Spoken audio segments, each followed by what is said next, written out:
Good morning, everyone. Please be seated as we'll be starting very shortly. It is my honor to invite Ms. Kirsten Holm here as our first speaker for BCB 2019 on the main stage. She is legendary, and from Copenhagen spot K-Bar, she's acknowledged by many as the first modern cocktail bar in Copenhagen, a city and bar culture now well known on the world gastronomic map. And it is not only the edgy cocktails, but the personable hospitality and well-drilled staff that Bar K is well known for. Kirsten is considered to be the grande dame of the cocktail scene, and her high standards, thoughtful cocktail creations, and nurturing of her staff have made her a logical choice to share her experience and opinions here today. There will be a 15-minute slot for questions and answers at the end of her presentation. So if you may have any questions, please make sure to prepare them to ask at the end of the session. I present to you Ms. Kirsten Holm.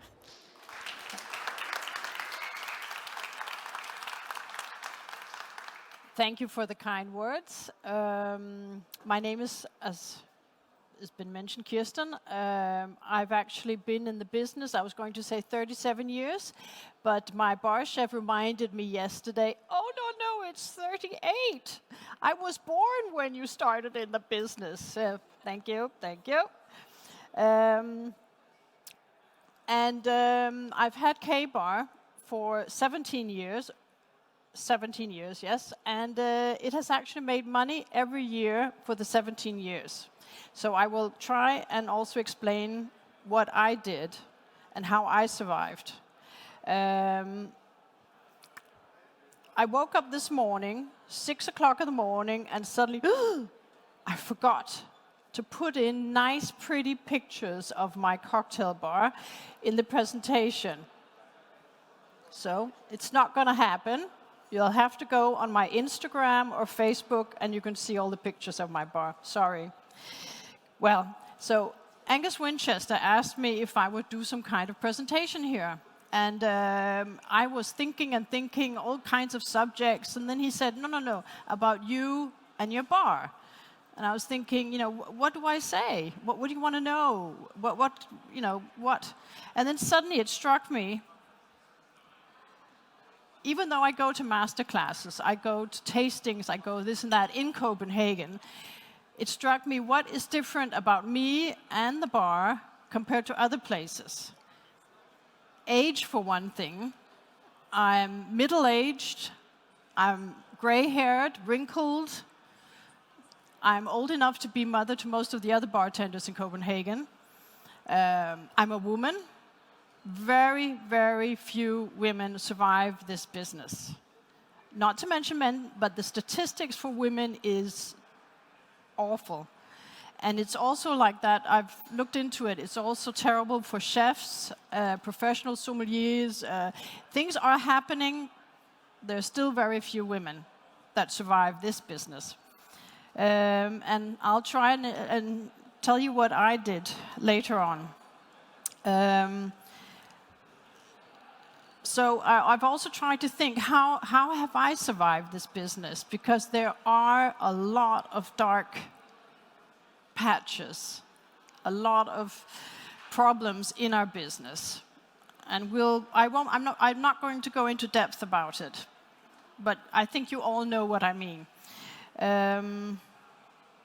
So I thought it would be interesting to invite and interview a lot of bartenders, professional full-time bartenders in Copenhagen that were either worked for me once or are working full-time professional bartenders. I've interviewed them, I've filmed them, I've edited it. We're going to touch a lot of different subjects. Some of them we won't go into details about. But that's the fascinating thing about our business. There's so many things you can talk about, go into. You can choose your own path. So we will see some of these and responses and attitudes and so on. So listening to all these interviews, it suddenly struck me how much I've been through the same things, the same problems, the same thoughts. I have just forgotten it because I've been so busy for 17 years. I really forgot, how did I start? Where did I start? How long time was I there? So for me, it's been a very interesting process too. So going back to the dark sides of our business, I think we all can see it in social media. There are some people who dare to step forward and draw attention to racism, sexual harassment, sexism, ageism is the new thing I can see, alcoholism, personal crisis, in all variations. I think it's a bit of a taboo in our business. It is in Denmark too. And I think a lot of bartenders, because we're so, the way we work, a lot of people are hiding these problems, are keeping it to themselves. So for me, as a bar owner, and also working behind the bar myself, I think it's very important to pay attention to your staff. Pay attention to yourself. Pull the brake sometimes, feel it. Are you going in the right direction? Are you doing the right things? Are you making the right choices? And I think there's also a problem that many people choose this business and they don't choose it for the right reasons.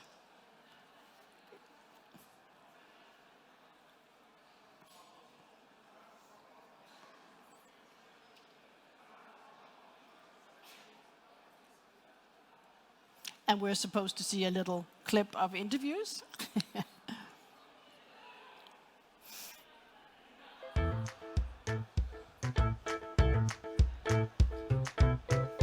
Because for the first time ever, I was in a lack of money, and seeing that zero on the bank account was something that, while you're studying, it's like you need to have something. You have to pay for school.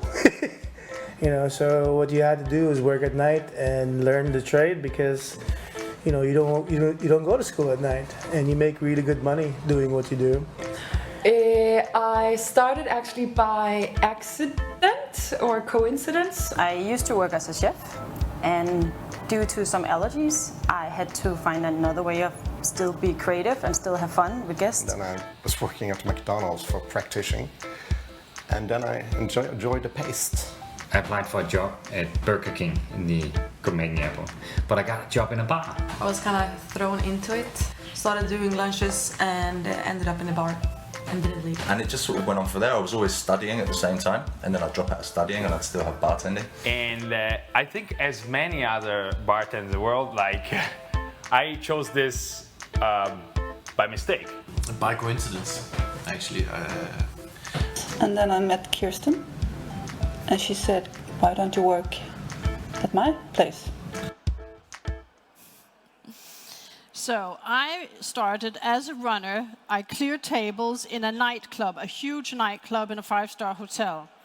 I wasn't very good at it because I don't think I understood the concept of hospitality. But, I got absolutely attracted to the tempo. And we went out after work and we hit the nightclubs, and we couldn't afford anything, but we did it, and I had a ball. And I did it while I was studying at university. Money was good too. Damn. So, I loved it, and I threw myself into it, and it was great. I think we all throw ourselves into this business. Could you show the next? Show the next. Yeah.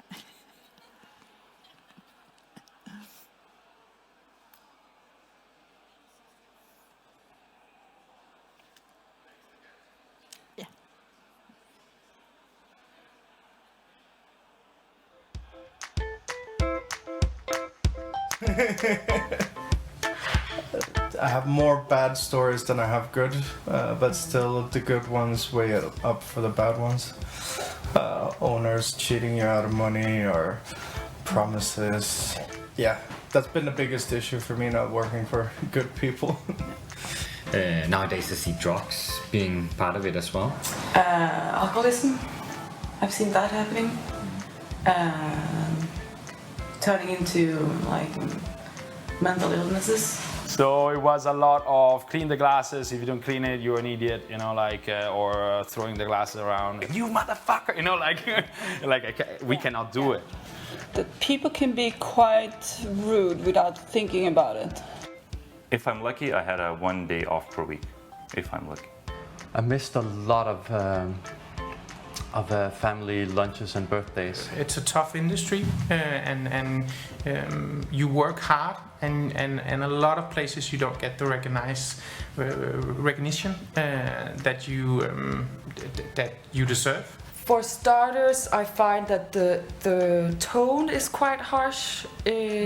If you work behind the bar, you have to be really thick-skinned, and I've seen girls also become insecure with themselves because of that constant fight they have to deal with for security, insecurities, and how you feel about yourself. We're very good at giving the attaboy to people who show up and seemingly toughen out hardship. I was pushed to become a general manager and a manager at a restaurant, in like a high-profile restaurant in New York. Then I just got burnt out because, you know, I work so fucking much, and I did so much drugs too at the same time to keep yourself up. You know, and I got burnt out. Then I went to a sabbatical for a year or two. You know, sabbatical means you go back to your mom's fucking apartment or a basement. And I think to understand which kind of lifestyle is, you have to live it. A few years back, I actually had a bit of an issue with cocaine after work, and it was very brief, but it was, I don't know, it makes hard work easier if you're doing it whilst you're working. It's easier to be on your toes and jumping about. Friends come and go, and the ones that stick around are the ones that are probably awake and drinking or partying at the same time as you are. So, but you can't expect your family to come for a beer on a Friday night because you're off work early. But especially in our business, that work, like the casualties, that's family. Besides that, what bothers me is still how people look at the industry. Still, you heard this many times as well, that people ask you what you do besides standing in the bar. But there's a lot of people that will constantly remind you saying, I think you have too big of a brain to be bartending. My father never understood what I was doing.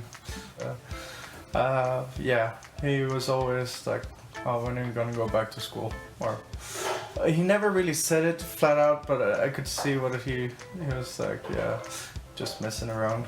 I paid for all this money at school. Why in the fuck are you bartending? You know what I mean? Like, you know, I didn't bring you up to be like, you know.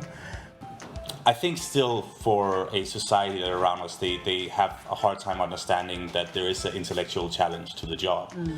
So in that sense, for many years, I was fighting with myself whether it was a profession. And when did I actually realize that I loved it? My dad, he said, you have something that I really see that you love. You have a passion for what you do. Yeah.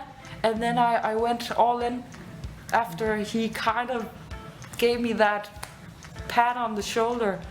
We, in the last years, decided to use terms and use things that define us as a category. For example, mixologist, liquid chef, and so on. So we always tend to go to other craft to define ours.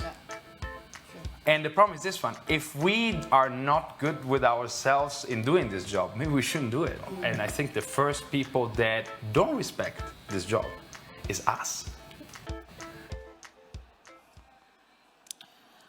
Okay. So, while I was studying, as I've said before, I went to all the great parties at university. It was absolutely amazing. I went to work. I joined all those parties. I mean, it was double happiness. Who wants to let go of that? But again, I still think it's important here in life that you pull up the brakes and you ask yourself, which direction are you going? Because I hung on to my university card for way too long. When they were threatening to kick me out, I hurried up and I went to an exam, just one. And then I stretched it out again. I think because of the feeling of lack of recognition from my family, from a lot of people in my surroundings, you can't become a full-time professional bartender. You can't. Are you crazy? And I also think, especially when I was young in Denmark, everything was a bit old school. You didn't have women behind the bar. You had men. Women served tables. Most of the bartenders in Denmark were educated waiters. We have a very established system in Denmark where chefs and waiters have to take an education of 4 to 5 years where they are connected to a restaurant. They also learn a little bit about cocktails, but then you could become a bartender. I was probably the first generation of bartenders who had not taken this education, who just took a training in the bar and just got trained up on the spot. But I did really hang on to the university phenomenon for a long time. And I just enjoyed both sides, both facets of life. But I'm also the generation of, rock and roll, punk, grunge, and the bar business, it screamed, called out my name. I don't know what your excuse is, but I tell you, it was the right thing to do at that time. So we'll take the third film.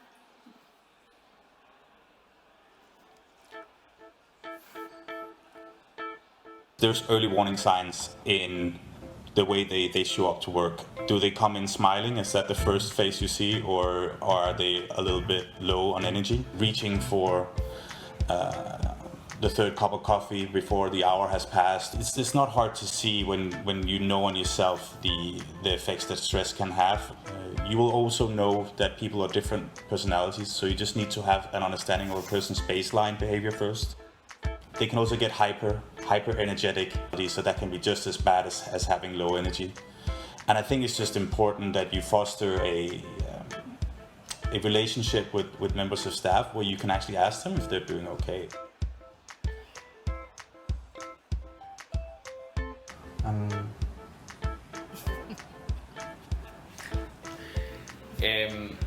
Not everything can be around the bar, and it has been for me for many years. And then all of a sudden I realized I need to do other stuff. You have to stop thinking like you're just a bartender behind the bar. You have to extend your consciousness in your existence outside of the bar. That means making sure that when you go out you're always tasting, but you're still a bartender.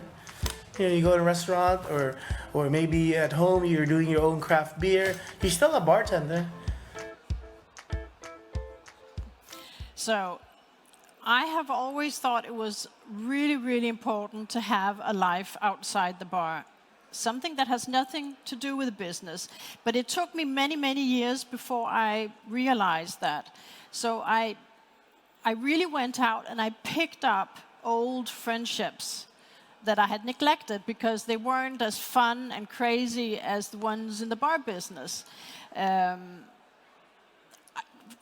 I think it's important to get a hobby, be interested in other things than the bar. And whatever you do, whatever you choose to do outside of the bar, you can use in the bar. Your customers are a mixed crowd. They might be interested in polo or water skiing or art or music or whatever. Whatever you go out and do, you can use it in the bar and it will shape your personality.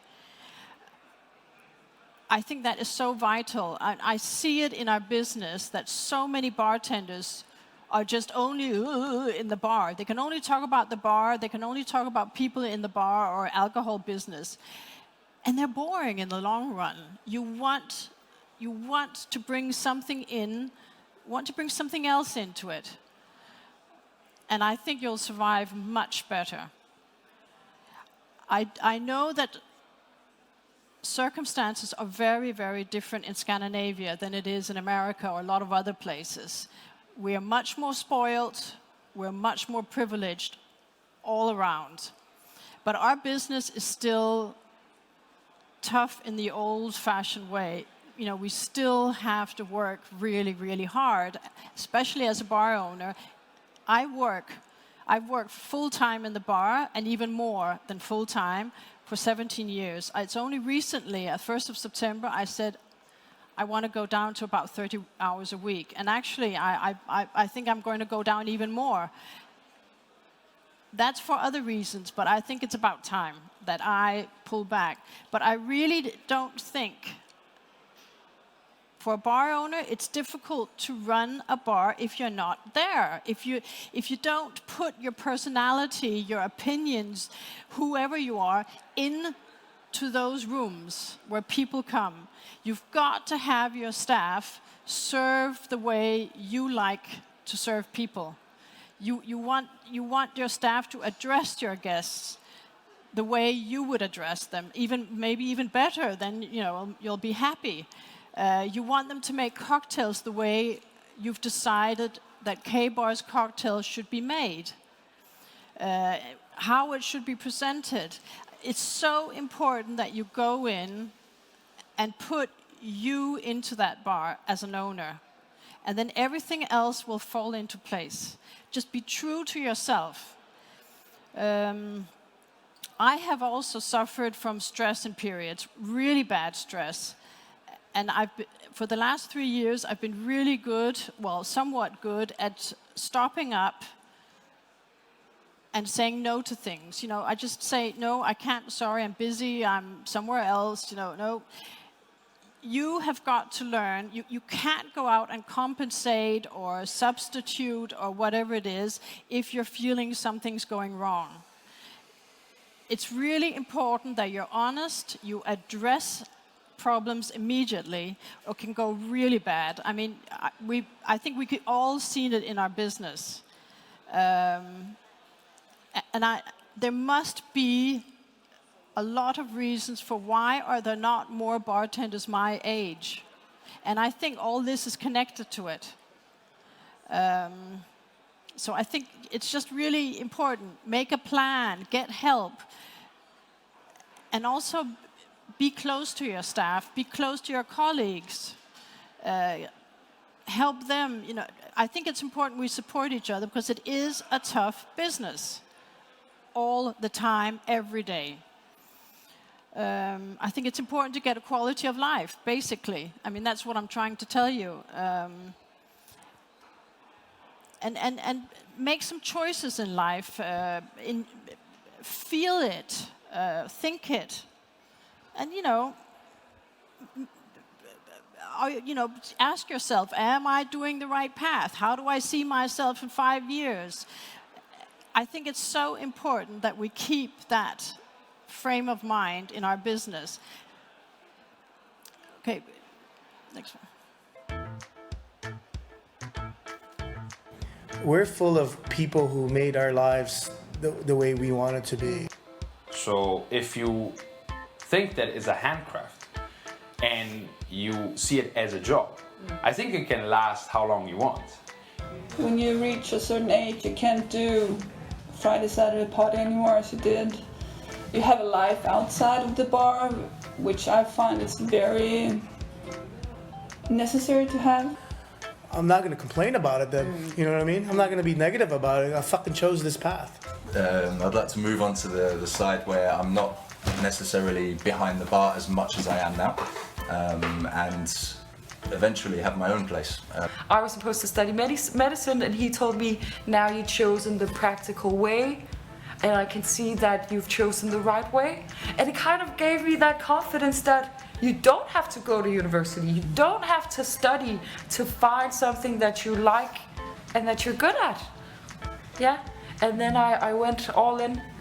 And I just keep having to remind myself of why, like the part that I chose to do instead of the part that I chose to leave behind. You don't grow up becoming a bartender or a bar owner. You chose this profession, you know. When I seriously chose to become a full-time professional bartender, I was in connection with a really good job offer, a lot of money, really good circumstances, everything. There was like a weight just left my shoulders, you know. I suddenly felt I grew up. I was suddenly a grown-up. I let go of university, and I've never regretted it. Not I'm saying you should do it, but suddenly I just felt this job can be respectful, can be interesting, it can be exciting. Our job can bring us anywhere you want. You can bring it to any level you want. Look at the differences from the top, you know, creative bars to the ones that are just average. You are the one that can make the difference. And if you don't want to, if you just want to tend a normal bar and just everything a little bit, you know, normal, then do that. But we can do it. We can make a difference. We can change our styles. We can change everything. And I think that power is exciting. You know, you can always learn something new. There's new products, you know, there's new everything. You just have to bring it in. And I think really that's so exciting. I can go on and on about it. I won't. And actually, when the job offer that was given to me when I was very young, I've never earned so much money as I did. It was a bartender job in a casino. It was a job I hated when I started it. I was so excited when I started it, and it was terrible. Good money, really good money. Then again, it was the most miserable 3 years of my life. I really, really think to survive in this business, you also have to like the place you're working. You have to like which kind of customers does the bar attract. Do you like these customers? Because you're there so many hours and you're giving so much of yourself. Okay, we'll take the next film.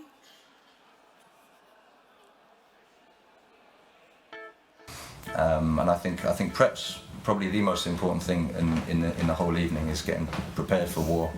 Something that I learned quite late was knowledge, just overall knowledge of all your stuff. So you're stood in front of 100 bottles. If you know at least 4 things about every single one of those bottles, your night will be so much easier, so much less stressful, and you're more confident because you know you can counter any question because you've got the knowledge of everything that's behind you. So that's a good advice as well, is really get to know what you're serving. Take one thing you don't know every day, learn it. At the end of the month, you've got 30 things under your belt. And I think it's important every time you face a crisis that you have a safe space that you can fall back to reevaluate who you are and what your goals are. You have these magical evenings where you look at each other and you know you're supposed to close because you're at closing hours, but you don't want to because the atmosphere is just right. The essence of bartending is, I think it's, for me it's always back to the word of hospitality and host. I think the good thing is that you was always happy to go to the job because you met many customers and nice people. Because it is an old service trade, it's very important to remember that the bartender is not more important than the guest. And that has been forgotten so many times. And it's not many times. Also, that's a phase of when you start becoming a bartender, the menu card of yours is the absolutely most important thing. And it's absolutely not. So there are some things like just to identify what makes people happy and feel comfortable. Because a bar, as I said, is a safe haven out.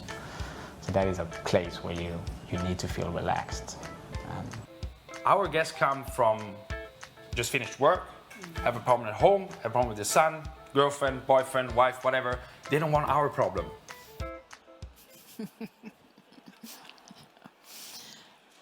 Now, as a bar owner, I think it's really important to make your staff happy in one way or the other. And if you see they're not going the right path, you grab them. Take hold of them. It will not benefit you as a bar owner if your staff aren't happy. I hear about people, in Lithuania and America working 6 days a week for many, many hours. That is not, in the long run, going to be good. It's not going to be good for anything. You're not going to survive. And you can break in all kinds of ways. That's what I think, at least. I have staff that stay with me for years and years. So it's your mutual thing. You give and take all the time. Because you want your staff to do the best. You want them to make you money. You want the bar to be popular. You want all these things, but you also have to support and help your staff. I can't say it enough. Okay, so I think we can go to film number 6. Most important thing that we have to acknowledge is we are called bartenders because we tend the bar. There are thousands and thousands and thousands of bars in this world, millions of bars. Every guest can choose his own bar, his own illusion, his own little world where I can believe for 1 second that there is somebody that actually is there for me. We are so behind on service to people. And this is the thing that we lack to communicating to the younger industry. Right now, everything that we care about is the cocktail that I make. Cocktails are 10, maximum 15% of your job every day, maximum. All the rest is the atmosphere, the service, the lights, the glasses, everything. And it's very important. It's very important that we go back to what is like the social interaction with your guests and with your colleagues. That is the most important part. For me, you have to get your priorities right.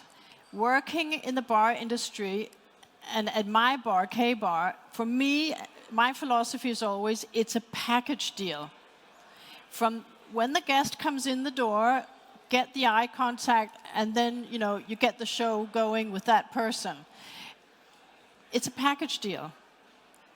And remember your priorities. What is the most important thing for that customer, for the bar?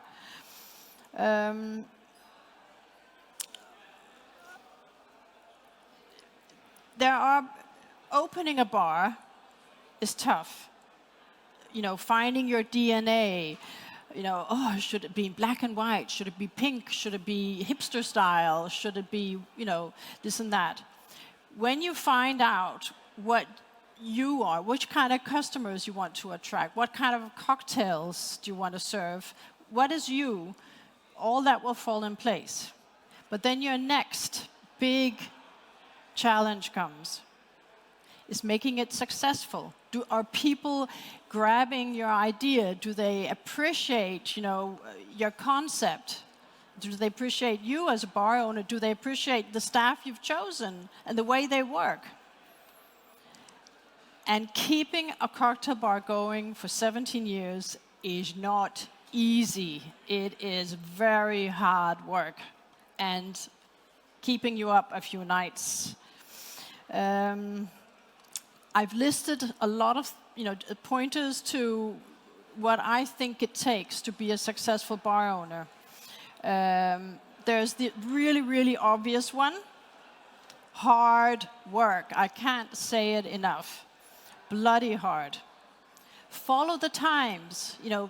Sniff. Look around. What's happening in the city? What are people starting to do? The municipality. What are they doing in your neighborhood? Follow the times. Follow the news. Read a newspaper. I know you don't do it on paper anymore, but, be informed. Your customers will appreciate it. And they're mixed. You can, talk about Brexit, or you can talk about Danish Queen, or, scandal somewhere. People will appreciate it. Your customers, your colleagues, everybody will appreciate it. Observe new trends. I don't mean take new trends. No, observe them, feel them. You know, is that something we should be doing? Is that something we can integrate in our concept? You know, I don't have kombucha, and I have once in a while people say, I like some kombucha. I said, oh, I'm sorry, I don't, you know, we don't have it here. It's a very small bar. I don't have kombucha or koji or anything. But you make choices all the way. You know, what do you want? What suits? What fits in? Be good at social media. I mean, that is, I was not born with a smartphone in my hand like most of you were, but I think social media is fun. I'm probably not very good at it, but you know, it's working for me, and I think it's fun. I invented 2 hashtags that we always use at K-Bar. I'm using It's Personal and New Traditionalism. So I am learning something from you guys, you know. But I also think it's 2 expressions that fit K-Bar and fit me, the way we do things.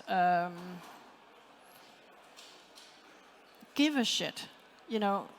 Care all the time, all the time. Have it in your system, in your DNA, the bar, your staff, your guests. Stamina. You know, stand up, respect yourself, respect your business, and just do it. Be nice. Be nice. I think a lot of people are very temperamental in our business, and we all see it, we all feel it every single day. Don't do it. Be nice. It's as simple as that. And then I have the last thing, and you're probably going to think I'm a little bit cuckoo, but I really recommend, as a bar owner, you find a warrior. You find a warrior that you get into your system every time there's a huge crisis. I have, and this is where you're going to think I'm a little bit cuckoo. I'm thinking of, you know, either using the warrior from the 7 Samurais, you know, the Japanese Akira Kurosawa movies. I love his movies.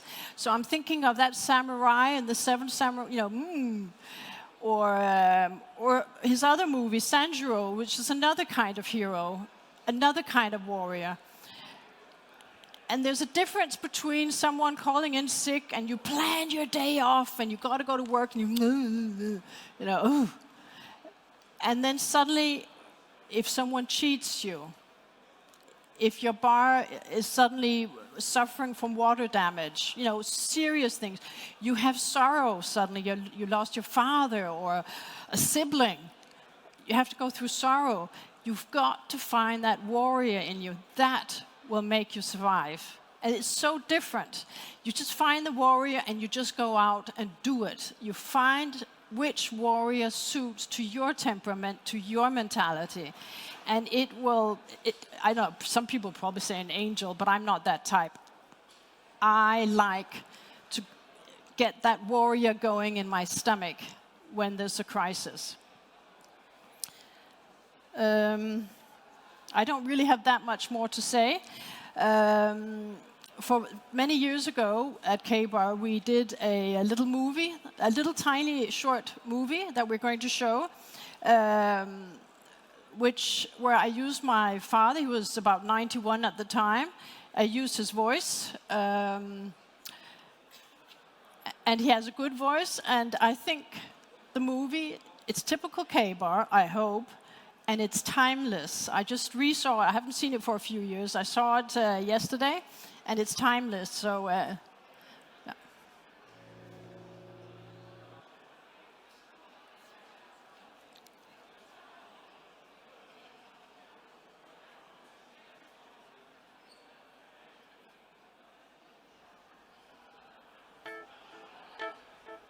Most important thing that we have to acknowledge is... No. Yeah. This one.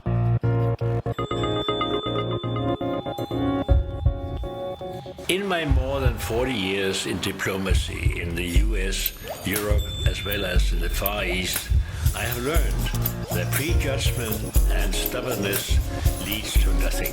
I have learned that an open mind and sharp knowledge can mix the most opposite of opinions. I have learned that taking elements away, adding new ones in another context, creates a new result. In negotiations, in cocktails, as well in life. By the way, my name is Geoffrey Holm. It is my daughter Kirsten, who is a K in K-bar. Perhaps it's in the genes. Right. I can see I have a little bit more time. So I did have a little extra thing. Because I've been thinking, what has changed a lot for 38 years? Yes. What has changed? And what do I think is changing, will change in the future? I think actually I might take that first. In Copenhagen, we are seeing a tendency of hedge funds, big businesses buying up bars and restaurants and venues. They are leaving these businesses to take care of themselves. You know, they're not closing them down, but they're, you know, saving a lot of cost. They're having one man, you know, to shop. They have one staff department. They have one this and they have one that. But then they, you know, might have 50 bars and restaurants. That's a tendency we're seeing in Copenhagen to cut costs in general, and these hedge funds have a lot of money. You know, if they can make 15% of the sales every year, they're happy. So I think people like me, just owning a cocktail bar in Copenhagen, I think we're going to be fewer and fewer. I think I can see the costs are rising tremendously since I opened. The rents, everything has changed dramatically. It's going to be difficult. I also think I can also see that our government is knocking on. We have a lot of Michelin star restaurants in Copenhagen, a lot. We're quite famous for that. And they're knocking on their doors. They're not doing anything dramatic yet, but they're knocking, and they don't like the working hours. And the Michelin star restaurants in Copenhagen, with the salaries we have, they can't survive if not 70% of the staff work for free. You know, they get a lot of workers from abroad. So I think we're going to see a change in demands on working conditions. We have no unemployment in Denmark, so we're going to see salaries already now exploding. Who can afford that in the long run? We'll see. And I also think there will probably, in the future, I also think they're going to look at how many hours a week people are working. So all this is changing, and I think it's going to change the business. I don't know precisely which direction.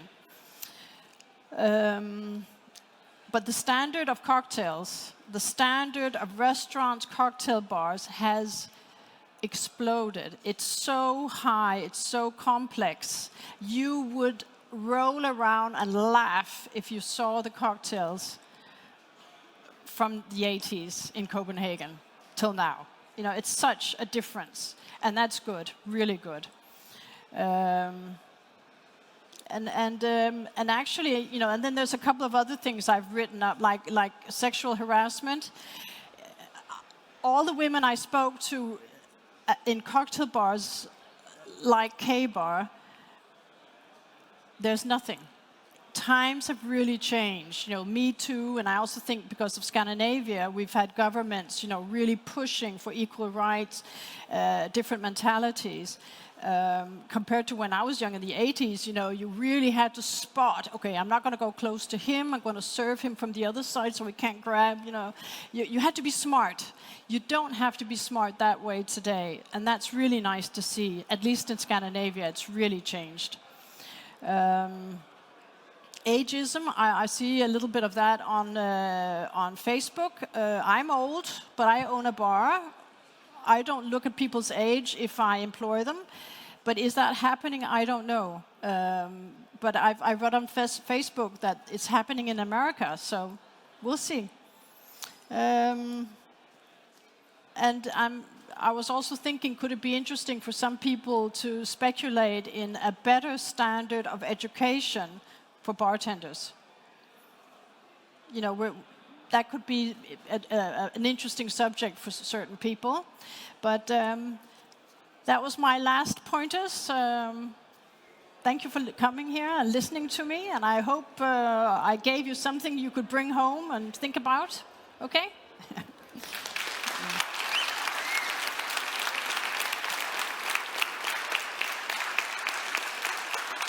Thank you. Thank you, Kirsten, for your sharing. If there are any questions, please feel free to raise your hand and we'll pass along the mic to you.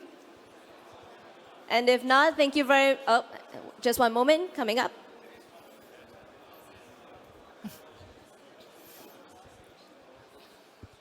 Thank you.